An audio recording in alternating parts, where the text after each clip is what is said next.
اور ایک نظم جو شاید بچوں کو زیادہ اچھی نہ لگے، موبائل فون. کتابوں سے ہی دل لگانا ہے بچوں، کتابوں سے ہی دل لگانا ہے بچوں، موبائل سے خود کو بچانا ہے بچوں.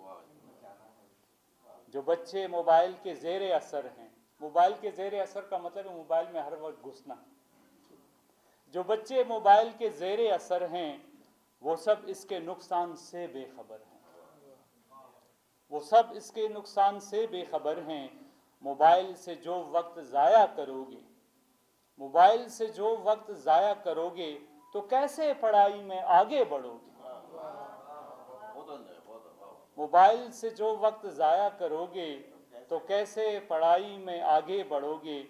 یہ آنکھوں کا دشمن، یہ صحت کا دشمن، یہ آنکھوں کا دشمن، یہ صحت کا دشمن، موبائل پڑھائی کی نعمت کا دشمن.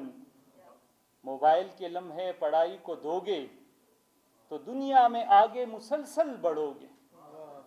موبائل کے لمحے پڑھائی کو دو گے تو دنیا میں آگے مسلسل بڑھو گے. موبائل سے پڑھنے میں لینا مدد تم، موبائل کے جو مثبت حوالے ہیں، موبائل سے پڑھنے میں لینا مدد تم، کہ A1 کی پاؤ ہمیشہ سند تم، کہ A1 کی پاؤ ہمیشہ سند تم. جو بچے نصیحت سمجھتے نہیں ہیں، جو بچے نصیحت سمجھتے نہیں ہیں، کتابوں کی طاقت سمجھتے نہیں ہیں. جو بچے نصیحت سمجھتے نہیں ہیں، کتابوں کی طاقت سمجھتے نہیں ہیں. اور آخری شعر بڑا خطرناک ہے، بلکہ آخری تیر ہے. نتیجے کے دن وہ پریشان ہوں گے،